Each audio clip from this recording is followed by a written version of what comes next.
반갑습니다.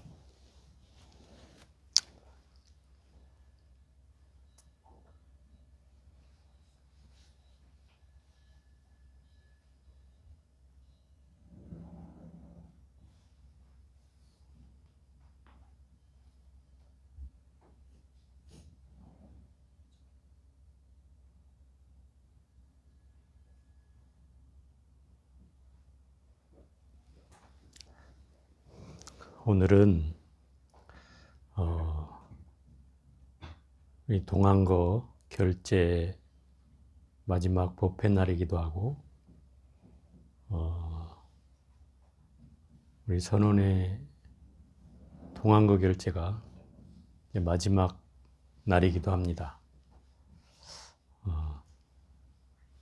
제가 저번 시간에 말씀드린 것처럼 금강경은 전체 내용은 이미 다 저번 주를 끝으로 다 설했고 제가 오늘은 혹여 지금까지 금강경을 설하면서 뭐 질문할 거 있으면 제가 질문을 준비해 오라 했는데 여러분 그건 나중에 묻기로 하고 내가 못한 게 무엇일까를 이제 떠올려 봅니다. 뭔가 아쉬움이 남아서 여러분들한테 다 전하지 못한 내용이 있지는 않을까 이런 생각을 하면서 책을 한번 다시 전체를 이렇게 한번 조망해 보는데 가장 큰 것은 이 금강경이라는 경전을 설하게 된 계기가 바로 수보리에 대한 그 질문에 의해서 시작되잖아요. 그러니까 이 경전에는 뭐 설은 부처님이 하시지만 그 대답은 부처님이 하는 거죠. 그 질문을 던지는 사람은 경전마다 다 다릅니다. 예를 들어서 여러분이 잘 아는 반야심경에는 누가 등장합니까? 네? 간자지 보살은 거기에서 이제 그 주인공으로 등장하는 거지, 묻는 사람은 그 사리자거든요. 사리자 색불이공 사리자 뭐 하잖아요. 사리자. 이 사리자는 범어로 말하면 사리푸트라, 이래서 한문으로 하면 사리불이라고 불려지는 사람이죠. 사리자라고는 사리 가문의 아들이란 뜻의 사리자라고 쓰는 것이고 원래 이름은 사리푸트라, 지혜제일이죠. 그분이 이제 반야경에 부처님께 질문을 던지는 거예요. 반야경은 지혜를 나타내는 경전이에요. 그래서 사리불이 등장하는 거예요. 그럼 이 금강경은 어떤 경전이겠어요? 이건 공을 나타내는 경전이에요. 그래서 수보리가 등장하는 거예요. 왜? 수보리는 10대 제자 중에 해공제일이에요. 해공제일은 공의 이치를 제일 잘 이해한 제자라는 뜻이에요. 그래서 수보리가 등장해서 이 공에 대한 이치를 묻는 거예요. 물론 금강경은 5149장가 뭐 이래요. 그 금강경 찬에 그렇게 나와요. 제가 세보진 않았기 때문에 정확하지 모르겠지만 한문으로 5149자 가운데 공이라는 단어가 한 글자도 나오지 않는다. 금강경에. 그죠? 그럼에도 불구하고 금강경을 공사상이라고 한다. 왜냐하면 공사상의 핵심은 나라고 할 게 없다는 사실에서 출발한다는 거죠. 그죠? 나라고 할 게 없다. 그 무아에서 출발하기 때문에 무아의 소위 말하는 그 무아의 결과가 바로 공이에요. 실상이. 무아의 실상이 공이다 이 말이에요. 그렇기 때문에 이 금강경을 공사상이라고 하고, 이 금강경은 또 반야부 계통의 경전이에요. 아까 제가 반야심경이 사람들은 반야심경이 우리나라에서 뭐 제일 짧은 경전이다 이렇게 얘기하는데 반야심경은 실제 경전이 아닙니다. 경이 붙어 있으니까 왜 경전이 아닙니까? 또 이렇게 물어볼 수 있는데 반야심경은 반야부 계통의 경전 가운데 반야부 계통의 경전이 약 600권이 있어요. 8만대장경 안에. 600권이라는 건 어마어마하죠.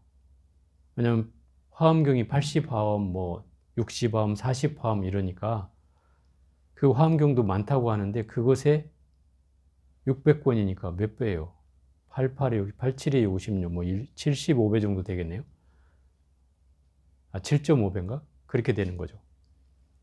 그 다음에 뭐 법화경 해봐야 7권 뭐 이렇게 하는데 법화경에 비해서도 또 엄청 법화경도 많다고 하는 경전인데 이렇게 반야부계통이 600권이나 되는 이유는 부처님이 기원정사에 오셔서 두 번째 절이에요. 불교에 있어 두 번째 절인 기원정사에 오셔서 거기서 부처님이 약 25안거를 거기서 나요. 한 25년을 머무른다는 뜻이에요. 왜냐하면 그때는 하안거밖에 없었기 때문에 안거 하나가 1년인 거죠. 그 25안거를 거의 그 주변 절까지 해서 25안거 정도 되는데 그럼 25년 동안을 기원정사에서 머물렀다는 뜻이고 거기에서 주로 설해진 경전이 반야부계통의 경전이에요. 20몇 년이니까 거의 부처님의 반평생을 설법을 한 내용의 반평생을 반야부계통의 경전을 설했다. 이런 거죠. 그러니 반야부계통의 경전이 제일 많을 수밖에 없고 또 이 반야부계통의 경전은 바로 반야바라밀경이라는 지혜를 완성하는 경전의 의미를 갖는 거예요. 그래서 이 경전을 대승을 공부하는 사람들이 반드시 넘어야 되는 관문인데 이 반야부계통이 너무나 광대하다 보니까 그를 다 공부할 수가 없잖아요. 화엄경도 힘든데. 그래서 이제 그 현장법사 이렇게 하면 여러분 잘 모르는데 삼장법사 이러면 잘 알아. 그죠? 손오공과 삼장법사에 나오는 그 삼장법사가 바로 현장스님이라는 스님, 실제 인물이에요. 그 스님이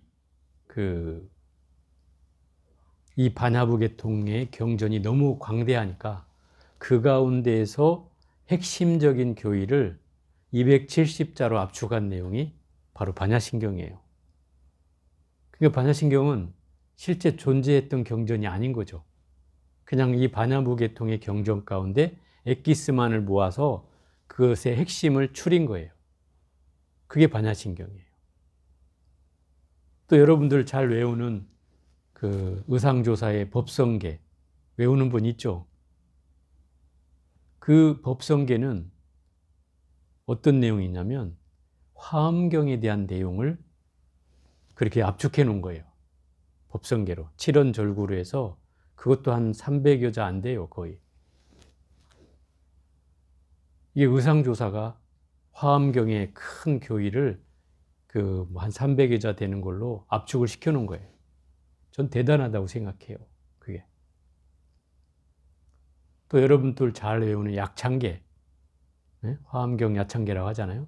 그 약창계는 중국 사람이 화엄경을 줄여서 약찬이니까 약해서 찬탄하며 쓴 개송이 약창계예요. 화엄경을 줄이는 게 두 가지가 있는 거죠. 그죠? 약창계와 법성계. 주로 약창계와 법성계를 언제 읽어요? 신중기도 할 때 주로 읽거든요.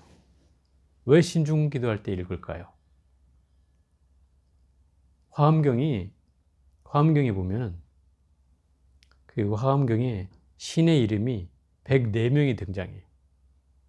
104명이. 그래서 신의 이름이 온전히 다 드러나는 경전이 이 화엄경밖에 없어요. 모든 신의 이름이 다 나와요, 거기에. 104명이. 그래서 어느 절에 가보시면 아마 여러분들이 그 이름을 들어봤을지 모르지만 신중탱화에 백사탱이라고 얘기해요. 백사탱. 104분의 신중을 다 묘사해가지고 걸어놓은 탱화. 신중탱화가. 보통은 그 중에 몇 분만 약해서 이렇게 모셔놓는데 요새는 그 백사탱이라고 해가지고 104분을 아예 다 모셔놓는 아주 장대하고 막 크게 해가지고 모셔놓는 절을 요새 가끔 봤어요. 그게 이제 화엄경에 등장하는 104분의 신중을 고스란히 모셔놓는 거죠. 그만큼 이 화엄경에는 신중의 이름이 등장해서 신중이라는 건 그 불법을 외워해주고 저를 보호해주는 신중이들이잖아요. 그래서 그분들의 이름이 등장한다는 것은 결국 그 사람들의 그 뭡니까? 법력을 통해서 또 위력을 통해서 뭔가 중생들에게 큰 어려움이 없게 하는, 장애가 없게 하는 쪽에 그 무게가 실리는 측면이 있죠. 그래서 우리가 초하루 때 주로 신중기도를 많이 하는 이유가 1년에는 정초기도, 그죠? 1년 중엔 정초기도, 그 다음에 한 달에는 초하루기도 해가지고 그 초하루나 정초기도에는 바로 이런 신중기도를 하게 돼 있어요, 주로. 그래서 신중들이 외호를 해주고, 그래서 주로 화엄경계통의 경전을 읽다 보니까 화엄경이 너무 많으니까 그걸 약해서 약창계나 법성계로 대신 읽는 거예요. 그렇듯이 반야부계통의 경전도 또한 너무나 많기 때문에 반야심경으로 대신 읽는 거고요. 근데 어쨌든 이 반야심경 안에는 이 반야부계통의 경전의 핵심 교의가 다 담겼어요. 하나도 어긋나지 않을 만큼. 그리고 너무나 그 270자의 그 요의가 대단해요. 나중에 또 여러분들한테 다음 철쯤에 이걸 공부할 기회를 갖기로 하고, 어쨌든 이 반야부계통은 그런 거예요. 그 다음에 우리가 공부했던 원각경에는 누가 등장하죠? 이 원각경에는 12명의 보살이 등장해요. 뭐 문수, 보현, 뭐 보안, 금강장, 뭐 뭡니까? 또 미륵장, 뭐 청정회장, 뭐 위덕자재장, 또 변음장, 뭐 정제업장, 또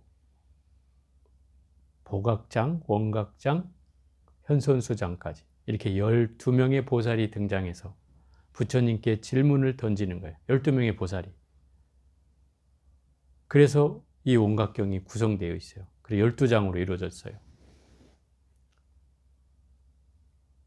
또 뭐 유마경은 당연히 유마고사와 이제 문수보살의 대담으로 이루어져 있고, 모든 경전이 다 문답을 이루는 대화의 형식으로 되어 있어요. 부처님 일방적으로 설하는 경전은 단 하나도 없어요. 그게 무슨 내용이냐면, 결국 모든 경전은 제자거나 또는 바라문이거나, 암경에는 뭐 수없이 많은 신분들이 등장해요. 왕도 등장하고 뭐 무슨 귀족 계급도 등장하고 바라문도 다른 종교인도 등장하고 또 무슨 천민 상인들도 등장하고 수많은 종족과 수많은 신분들이 등장해서 그분들이 부처님께 질문을 던지고 부처님은 그것을 대답하는 내용이 경전이 된 거예요. 그러니까 모든 경전의 내용이, 부처님이 직접 설하는 경전은 내가 언젠가 한번 얘기했지만 8만대장경 안에 그 한 면의 반쪽도 안 돼요. 그게 자설경이라는 경이 있어요. 내가 스스로 설했다, 이런 경이에요. 부처님이 딱 그 반 페이지 정도만 당신이 설했고 나머지 99.9%는 다 제자들이 또는 보살들이 또는 왕이 찾아와서 또는 바라문이 찾아와서 또는 귀족 계급이 찾아와서 또는 상인들이 찾아와서 또는 노동자들이 찾아와서 부처님께 물었고 부처님 그 물음에 대해서 대답했을 뿐이에요. 그게 다 경전인 거예요. 그러면 부처님은 당신이 의도적으로 설한 경전이 없다는 뜻이에요. 그 반페이지 빼놓고는. 그죠? 누군가 물어서 대답한 거예요. 그 수부리가 물은 건 금강경이 되었고, 사리불이 물은 건 반야부계통의 경전이 되었고, 그 12보살이 물은 건 원각경이 되었고, 이렇게 수많은 제자와 보살들에 의해서 또 암경경전에는 수많은 사람이 등장해요. 거기에는 또 화엄경에는 뭐 보현보살이 등장하고 그 보현보살 외에도 수없이 많은 사람들이 등장하죠. 이렇게 수많은 보살들이 등장해서 그 질문을 하는데 그 질문의 내용이 아주 수승한 것도 있지만 중생들이 또 궁금해할 만한 그런 내용을 대신 물어주고 있는 측면도 있다. 그래서 이 경전을 이해하는데 결국 부처님과 뭐 제자와 보살과 모든 각계각층의 신분들과의 대화를 통해서 이루어진 것이 다 모든 경전이라는 거죠. 그러니까 경전은 대화체가 아닌 게 거의 없어요. 다 대화체로 되어 있어요. 그래서 어찌 보면 쉽게 이해할 수 있는 측면도 있고, 또 대화치다 보니까 어찌 보면 우리가 옆에서 보면 서로 말하고 있는 장면을 떠올리게 할 수 있는 대목도 있어요. 그런 내용들이 주로 담겨져 있고, 또 이 금강경은 수보리라는 사람이 등장해서, 이 수보리가 어떤 사람이냐면 이 경전의 내용을 비추어서 이 수보리를 판단해 보는 거예요. 수보리라는 사람은 제가 볼 때는 의심이 많은 사람이에요. 의심이 많아요. 그래서 뭐 한 가지 질문을 하면 다른 쪽에 의심을 일으켜요, 이미. 근데 부처님 모르겠냐고, 이거를. 알아요. 아니까 또 다르게 또 그 얘기를 해주는 거예요. 네가 이 의심하는 거를 알겠다. 심지어 어떤 대목에는 벌써 말도 하지 않았는데 부처님이 너 이렇게 생각하지? 벌써 이렇게 물어봐요. 너 이렇게 생각하지? 이렇게 들킨단 말이에요. 생각을 들켜요. 그러니까 이 수보리는 어찌 보면 의심이 많다는 것은 아마 중생들이 가지고 있는 특징이지 않겠어요? 그래서 우리들이 가지고 있는 특징. 늘 끊임없이 의심하고, 부처님 말씀하셨어도 아이 그럴까? 라는 생각을 일으키듯이 이렇게 부처님에 대한 말씀에 대해서 의심을 하는 내용들이 많은 것은 그런 거라고 보여져요. 중생들이 갖고 있는 그 의심을 부처님은 낱낱이 계속 해소해 주고 있다는 거죠. 왜? 이 금강경은 많은 사람들이 걱정하는 것처럼 후대에, 후 500세, 그러니까 지금 시기를 말하는 거예요. 2500여 년이 지난 그 후대에 제자들은 이 금강경을 들으면 놀래거나 두려워져서 이 금강경을 배우려 하지 않을 것이다. 이게 이제 그 제자들이 걱정하는 거예요. 수보리뿐만 아니라. 그 말을 하자 부처님이 이렇게 얘기하죠. 걱정하지 마라. 왜냐하면 과거에도 부처님 가르침을 또 부처님이 생길 때마다, 또 부처님이 새로 오실 때마다, 그때마다 공양을 올리고 부처님께 귀한 사람들이 있었다. 또한 후대에 된다 하더라도 그때에 올렸던, 부처님께 공양을 올렸던 많은 사람들이 또 그때에도 태어날 것이다. 그 사람들은 부처님의 가르침이 있다고 하면, 또 부처님 가르침을 누군가 설해준다고 하면 어디든지 달려가서 그들은 배울 것이다. 왜? 이미 이 사람들은 과거에 이 성근종자를 심어놔서 후대가 된다 하더라도 그 상황이 똑같이 진행되면 늘 그 가르침을 따르려고 배우려고 할 것이다. 이렇게 얘기하는 거예요. 그래 걱정하지 말라는 거예요. 말세가 돼도 이 가르침은 절대 없어지지 않는다.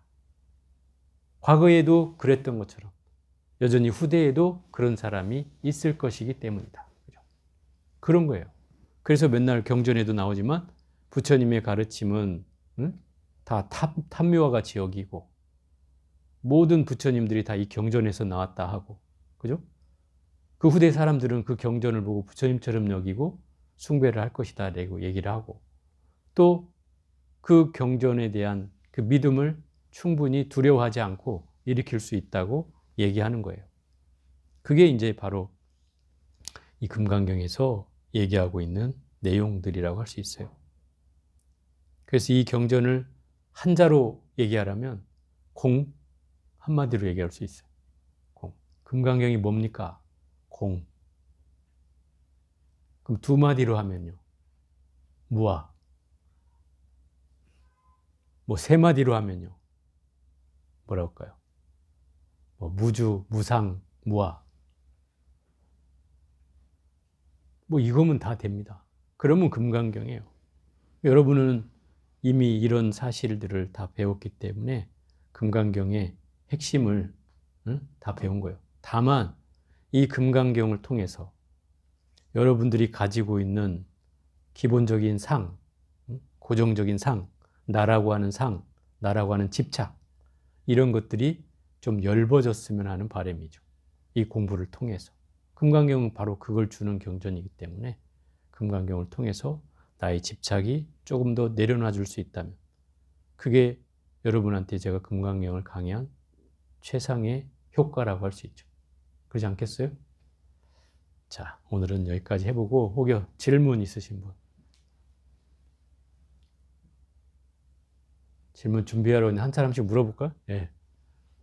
그 금강경에 보면 상하고 견이라고 많이 나오는 같은 뜻인가요? 다른 뜻인가요? 조금 다르죠. 제가 전번 시간에 한번 얘기했을 건데 아상, 인상, 중생상, 수자상은 그 나라고 하는 생각 견해를 일으키는 거죠. 집착을 일으키는 거예요. 그게 이제 상이잖아요. 나라는 상은 내가 영원불면하지 않은데 내가 늘 존재한다고 느끼는 거죠. 더 쉽게 말하면 우리가 나의 존재를 언제 느껴요? 여러분들이 밤중에 지나가다가 누가 왁 하고 놀래면 엄마야 하고 놀래잖아요. 그럼 나의 존재를 느낀다는 뜻이에요, 이게. 그죠?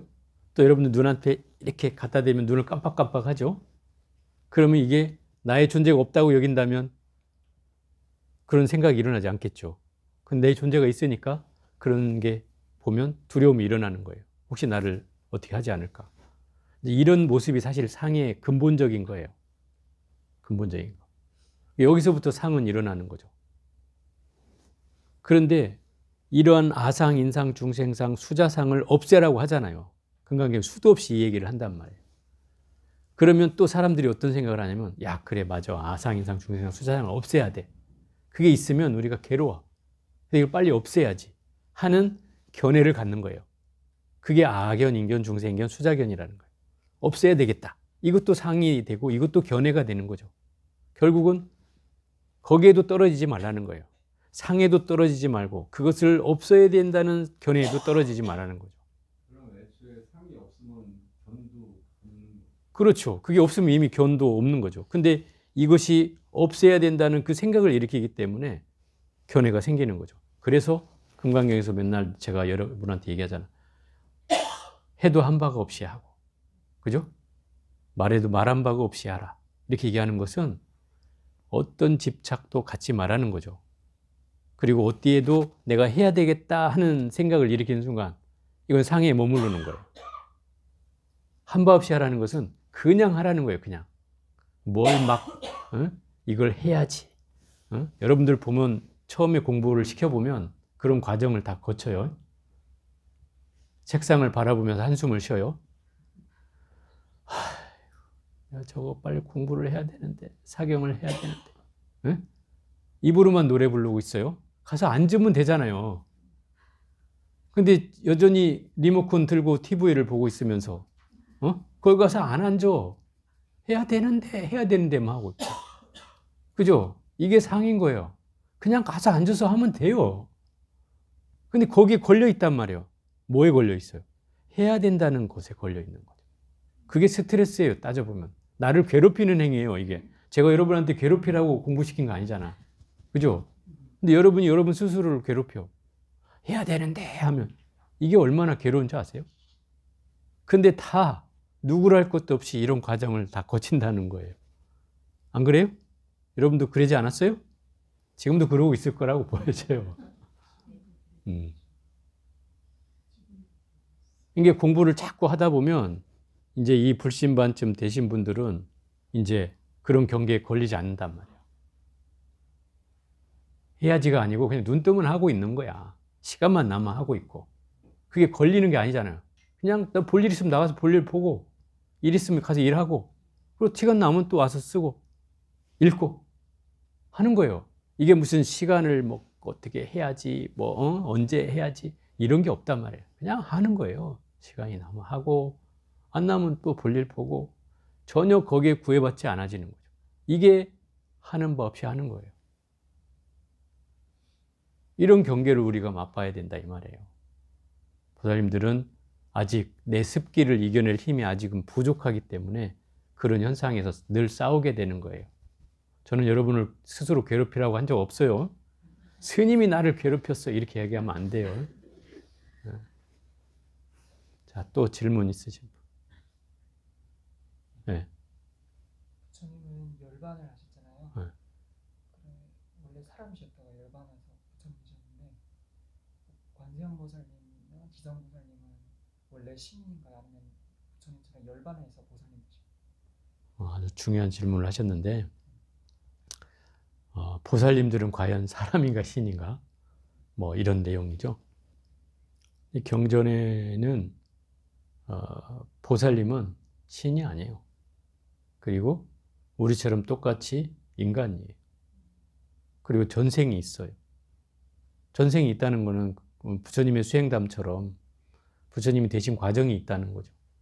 보살들도 그런 과정이 있어요. 그래서 이제 이 보살들의 특징은 뭐냐면 사람으로 태어났으나 또 부처가 될 수 있으나 부처를 미루고 중생을 구제하겠다고 서원을 세우신 분이란 말이에요. 그러니까 대단한 거죠. 그런데 부처가 되고자 하는 분은 바로 다 이런 과정을 거친다는 거예요. 부처님도 그랬고 석가모니 부처님도 그랬고 모든 부처님들이 다 이 보살의 과정을 거쳐서 부처가 되는 거예요. 왜 보살의 과정을 거쳐야 되는가? 그 보살의 과정이 결국 뭐냐면 중생을 구제하는 거예요. 그죠? 중생을 제도하는 거죠. 제일 핵심이 그거잖아요. 나의 깨달음을 미룰 채. 예? 마치 나의 깨달음이 어떤 상태냐면 이 보살들은 누구나 할 것 없이 제가 이렇게 비유를 들어요. 산을 넘고서 우리가 옛날 만행을 떠나고 옛날에는 길이 산으로 다녔던 때가 있었잖아요. 과거에 한 100년 전만 해도 그랬는데 그럴 때 되면 산을 넘고 나면 산을 넘다 보면 막 힘들 때 갑자기 주변에 논밭이 있는 것을 보게 되면 막 갑자기 기운이 나기 시작해. 왜 기운이 나요? 인근에 민가가 있을 거라는 기대감이 생긴다 이 말이에요. 그래서 좀만 가면 마을이 있겠구나. 그럼 뭔가 잠도 잘 수 있겠고 밥도 얻어먹을 수 있겠고 뭐 이런 생각을 하잖아요. 그와 같이 보살은 이미 이 마을에 임박해서 이 논밭을 본 상태다 이 말이에요. 그럼 부처님이 저 마을만 가면 나는 부처가 돼. 근데 당신이 그리 가지 않고 돌아서 그리고 여기까지 오는 중생들을 위해서 내가 더 열심히 그 중생을 구제하겠노라고 서원을 세웠어요. 그 지장보살은 지옥문전 앞에서 절대 이곳을 들어오지 말라고 서원을 세우셨고 또 관세음보살은 나를 부르기만 하면 내가 어떤 소원이든지 들어주겠다고 관세음보살은 그런 서원을 세우신 거고 그죠? 또 보현보살은 내가 열심히 실천해서 중생들에게 이 실천하는 모습을 보여주겠노라. 그래서 그 깨달음에 같이 인도하겠다. 이렇게 서원을 세우신 분이고 문수보살은 지혜를 가져서 이 문수보살의 세운 원력은 모든 사람들을 깨닫게 하는 거예요. 그 원력을 세우셨어요. 그러니까 모든 보살님들마다 다 내 깨달음을 미룬 채 중생이 하나도 없어질 때까지 그들을 계도하겠다고 서원을 세우신 분이다. 그러니까 모든 인간의 이상향이라고 할 수 있죠. 우리가 간다면 모든 보살을 닮아가야 된다 이 말인 거죠. 그리고 그런 보살을 거쳐야 우리도 부처가 될 수 있는 거예요. 그래서 우리가 여러분들한테 법명 불러줄 때 뭐라고 그래? 보살님, 부살님 하잖아. 그죠? 물론 이 보살이란 말은 남자, 여자를 나눠서 하는 말은 아니었어요. 다 똑같이 남자한테도 보살이라고 불렀는데 어느 순간 남자가 절에 없어졌어. 그죠?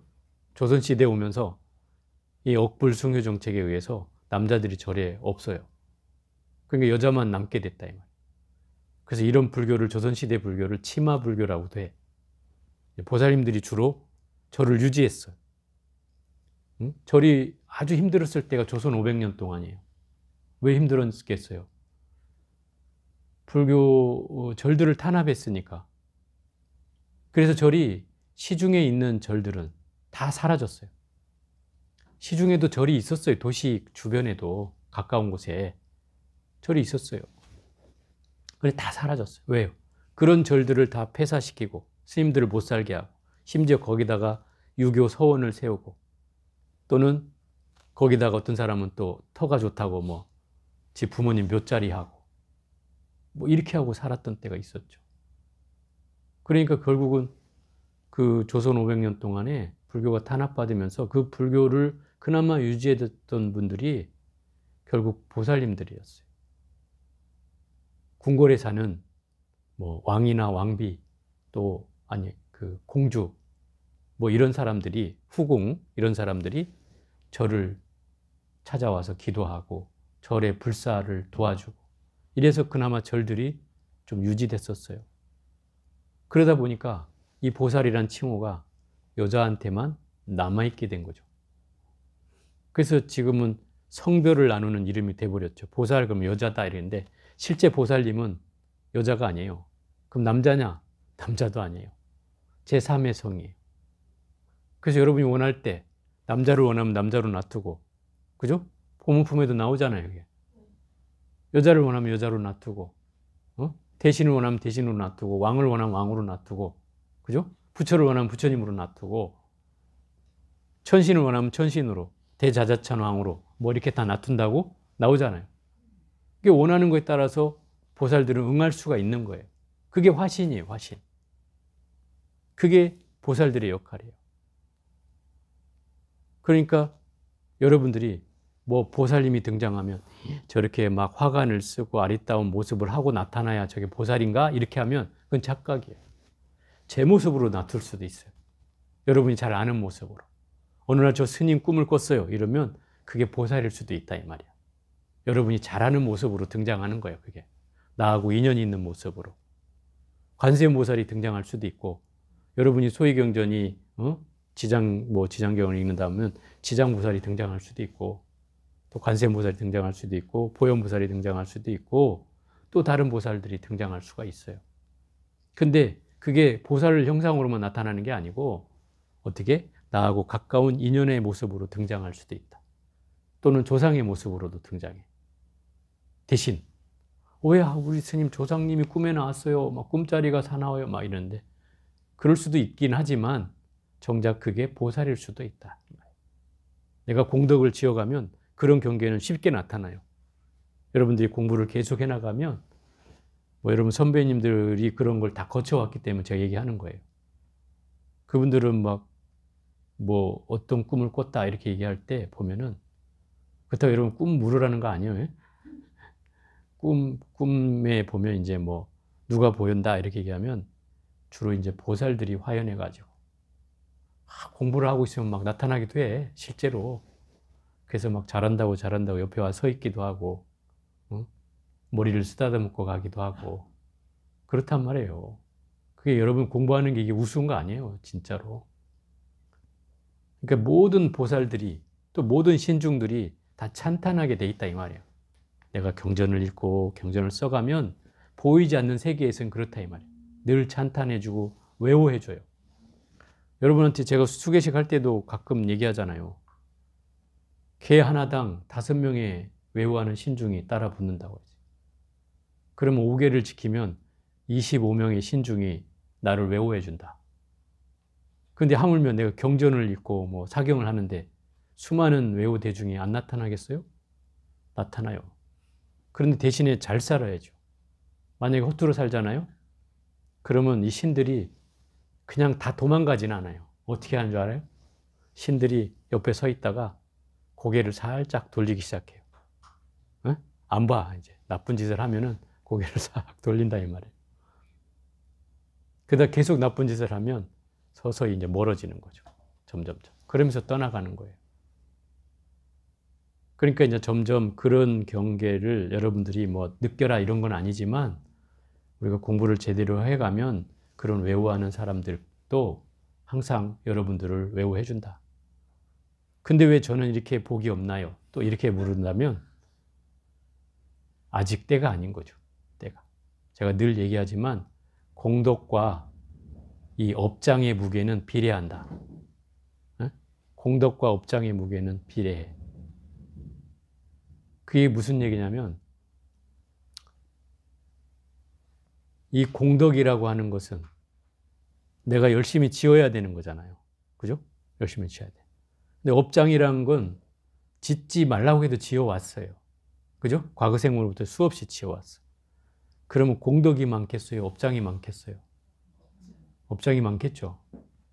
그러니까 당연히 내가 공덕이 모자라서 나한테 뭐가 복이 없는 것은 그 공덕이 모자라는 뜻이다 이 말이에요. 그럼 공덕을 열심히 지어야죠. 그래서 업장과 공덕의 분자와 분모가 1일 때, 1대1일 때, 1대1이면 1이잖아요. 그렇게 될 때부터 나는 공덕이 된다는 거예요. 제가 수치적으로 지금 얘기하는 거예요. 요즘 사람들은 또 수치로 얘기가 좋아하니까. 그래서 그 1대1이라는 건 공덕의 양이 이 업장의 양과 비례해야 된다는 거예요. 그러면 내가 공덕을 얼만큼 지어야 된다는 뜻이죠. 근데 여러분이 짓는 공덕은 제가 말하지만 1 플러스 1, 1 플러스 1 이렇게 늘어나는 공덕이 아니에요. 대각선으로 늘어나는 공덕이다 이 말이에요. 1, 2, 4, 8, 16, 32, 64 이렇게 늘어나는 공덕이에요. 그러니까 여러분이 지어가면 지어갈수록 공덕의 양이 커지겠죠. 커져요. 그러면 그 업장을 내가 상쇄하고도 남을 상황이 되었을 때부터 공덕은 생겨난다. 그때부터 이제 여러분한테는 하는 일마다 공덕이 되는 거예요. 물론 이거는 사람마다 틀려요. 똑같을 수는 없어요. 왜? 사람이 업장이 작은 사람도 있고, 그죠? 공덕이 많은 사람도 있을 거 아니에요. 그런 사람들은 조금 공부해도 표가 나는 거예요. 한 1년만 해도 어떤 사람은 좋아지는 사람도 있단 말이에요. 선생님, 저는 막 뭐 하자고만 생각하면 다 돼요. 이렇게 얘기하는 사람도 있어요. 그런 사람들은 이미 과거생부터 지어온 공덕도 있고, 업장도 크게 많이 지지 않아서 쉽게 이루어지는 거예요. 근데 왜 나는 업장이 많은 거죠? 안 되는 이유는 업장이 많은 거예요. 그러면 나를 탓할 게 아니고 내 업장을 탓해야죠. 아, 내가 과거에 지은 업이 많아서 그렇구나. 그러면 그 업을 빨리 감할 수 있는 방법을 찾아야죠. 그 업을 감할 수 있는 게 뭐예요? 열심히 참여하고, 내가 지은 업이 있다면 열심히 참여하고, 다시는 짓지 않겠다고 서원하고, 그리고 열심히 공덕을 지어가는 거예요. 그러다 보면 멀지 않아요. 멀지 않아요. 제가 그렇게도 얘기해요. 이 얘기는 이제 예전에 너무 자주 했었는데 지금 요새는 이제 잘 안 쓰는 말인데, 여러분이 죽기 전에 여러분의 업을 다 해결할 수 있다. 이렇게 얘기해요. 죽기 전까지 하면 너무 긴가? 어쨌든 충분히 가능하다. 그러니까 안 된다 하지 말고 공부하는 마음으로 하루하루 하다 보면 이 한철이 가듯이 또 그러다 보니 또 1년이 가고, 그러다 보니 또 지금 우리가 여기서 공부한 지가 만 9년째가 돼가니까 다음 여름한거 하면 만 9년이 돼요. 적은 세월이 아니잖아요. 한철이, 제가 요새 표현을 이렇게 합니다. 옛날에 총알처럼 갔다 이랬는데 요새는 눈 감았다 뜨니까 한철이 갔어. 그죠? 여러분 안 그래요? 눈 감았다 뜨니까 한철이 갔어요. 이렇게 이제 간단 말이에요. 엊그제 시작한 것 같은데 벌써 이제 회양한다고 회양 준비를 하고 있고, 오늘 또 마지막 법회라고 이렇게 하니, 야, 참 세월이, 저도 가만히 생각해 보니까 하루하루 살다 보니 한철이 된 거예요. 이 결제를 시작하면 물론 결제 산철에도 바쁘긴 하지만 결제가 시작되면 꼼짝없이 법회를 보잖아요. 하루 법회 보고, 다음날 법회 보고, 또 다음날 법회 보고, 또 다음날 법회 보고, 또 목요일 날은 하루 2번 보고, 이렇게 해서 여러분 딱 보고 나면 휙 일주일이 가는 거예요. 그리고 또 열심히 준비해가지고 또 월요일부터 또는 화요일부터 막 이렇게 하고 또 하고, 하루하루 하다 보면 또 한 주가 가고, 그러다 보니 언제 결제가 끝나는데요. 이렇게. 이게 어찌 보면 또 인생이 이렇겠죠. 우리의 삶이 그렇듯이 이렇게 살아왔어요.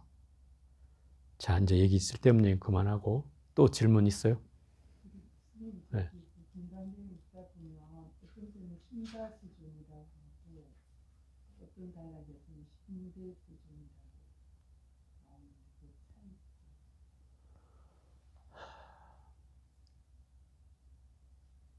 그게 이제 뭡니까? 말이 좀 끊어져서 얘기를 해야 되는데 우리가 이제 읽을 때는 막 붙여 읽으니까 그것에 대한 개념이 뭐 다르진 않아요, 크게. 심이라는 게 뭐 깊다 이런 뜻 아니에요? 그러니까 앞에 단락에 대답한 내용이 뒤에 단락하고 구분이 돼. 심대, 심다에서 딱 끊어져야 돼. 거기 그 다음에 세존이시여 이렇게 나가는 거니까. 근데 우리가 읽다 보면 그게 붙여 읽으니까 이게 같이 붙어 있는 말처럼 생각되지만 사실 붙어 있는 말은 아니에요. 그러니까 그것이 크게 의미를 갖는 건 아니에요.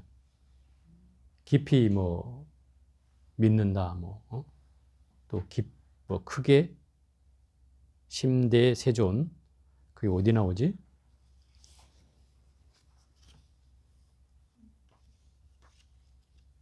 어디 나온지 알아요? 심다 세존.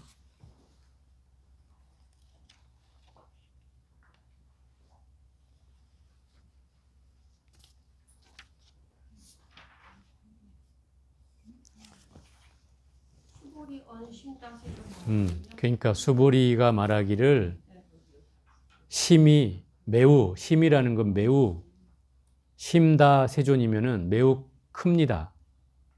이런 뜻이고, 심다 세존이면 매우 많습니다. 이런 거죠.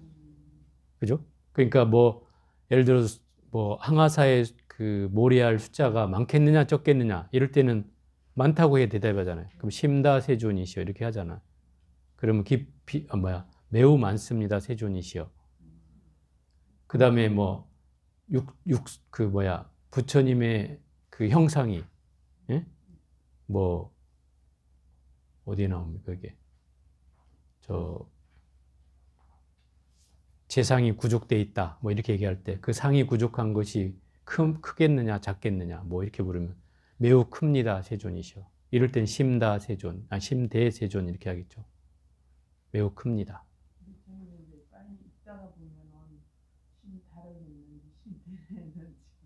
헷갈려?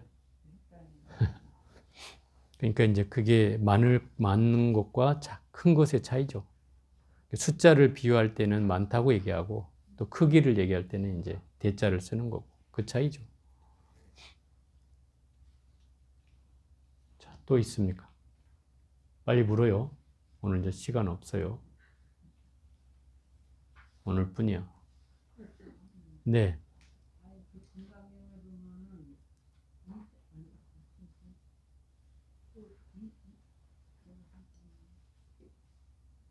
응무수주 이생기신다고 나오거든요. 이거를 이 건강형의 사후하고 같이 비례해서 말씀하시는 분들이 있더라고요. 맞아요. 그러니까 엄격하게 사국에는 세 가지예요. 그 범소유상, 계시여망, 약견재상, 비상하고 야기색견화, 이음성과 신행사도 불능견열애하고 맨 마지막에 일체유의법, 여몽한 보령, 여로영여전, 응장여시관. 이 세 가지가 이제 정식적으로 금강경에 등장하는 세 가지 개송인데 요새 와서 이제 사람들이 그 하나를 더 추가하더라고요. 그래서 그 10분에 나오는 응무소주 이생기심이 들어가는 그 부분을 이제 사고계로 넣는 분들이 있어요. 그럼 요새 와서 넣는 것이지 원래 정식적으로는 이제 해당 사항이 없는 거예요. 그걸 왜 넣느냐면 그게 이제 해능 스님하고 관련이 있는 구절이잖아요. 해능 스님이 그 구절을 듣고 깨달음을 얻은 거예요. 그래서 또 금강경의 또 핵심 구절이기도 하고 응무수주 이생기시 마라 이러니까 마음에 머무는 바 없이 마음을 내라. 그죠? 이게 이제 금강경의 핵심 구절이잖아요. 그래서 이 구절을 사고계로 넣자고 하는 사람들이 일부 있고 또 그것을 이렇게 팜플렛에 저도 봤어요. 어떤 분이 그 금강경 사고계를 해놨는데 그 개송이 추가되어 있더라고요. 그래서 뭐 여러 가지를 하는 건 낫지만 그러나 정식은 이 세 가지 개송이 맞다. 그런 거죠. 자, 또 있습니까? 오늘 이 금강경 Q&A 하는 거야.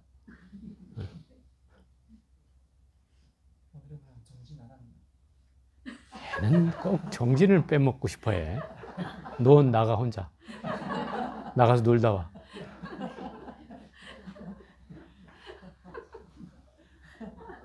젊긴 젊다.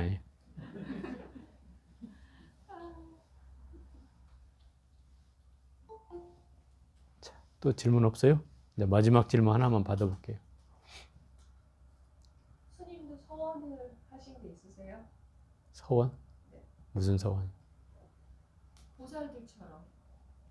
아, 보살처럼? 네. 뭐 발언은 매일 하죠. 발언은.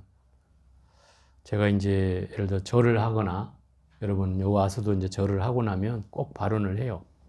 왜 발언을 해야 되는가 하면 발언은 어떤 사람은 뭐 욕심이다 이렇게도 얘기하는데 욕심이건 이건 내 이익을 위해서 하는 거라면 그건 욕심이겠지만 중생을 위한 거라면 그건 발언이 되죠. 서원이잖아요. 큰 거 모든 사람이 잘 되기를 바라는 거니까. 이제 그런 측면에서 제가 발언을 매일 하죠. 제가 아침에 일어나서 부처님께 절을 하고 또 뭐 참회를 하고 그러고 나서도 이제 발언을 하고요.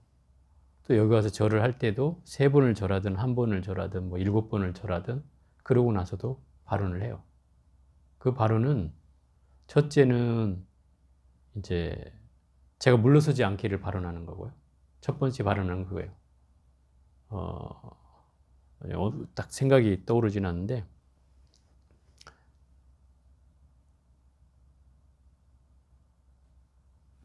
불성이 있다는 사실을 추호도 의심하지 않을 것이며 불성이 나한테 있다는 사실을 믿어야 될 거 아니에요. 추호도 의심하지 않을 것이며 또 대호각성하는 그날까지 절대 물러서지 않을 것이며 그리고 그 가운데 내가 공부한 내용들을 통해서 그것을 계속 실천 수행해 나갈 것이며 이 공덕을 내가 모든 중생들에게 다 회양하겠습니다. 뭐 이런 내용으로 거기에 이제 여러분 마지막 제가 발언문 뭐 하라고 한 내용 있잖아요. 마지막에 그것까지 같이 곁들여서 이렇게 발언을 해요. 그 발언을 하는 것이 훨씬 더 여러분들을 크게 해요. 그리고 마음을 더 커지게 하고요. 그래서 작은 마음에 휘둘려질 때 그 큰 마음이 그걸 누를 수가 있어요. 그래서 그 발언은 자꾸 하면 할수록 좋아요. 그래서 제가 여러분한테는 뭐 물어보는 사람한테는 얘기를 해주는데 안 물어보면 제가 얘기 안 해줘요. 어쨌든 발언을 할수록 좋습니다. 예. 자, 이제 마지막 질문 한 것 같으니까 또 있어요? 없죠? 그러면은 오늘은 여기까지 해보도록 하겠습니다.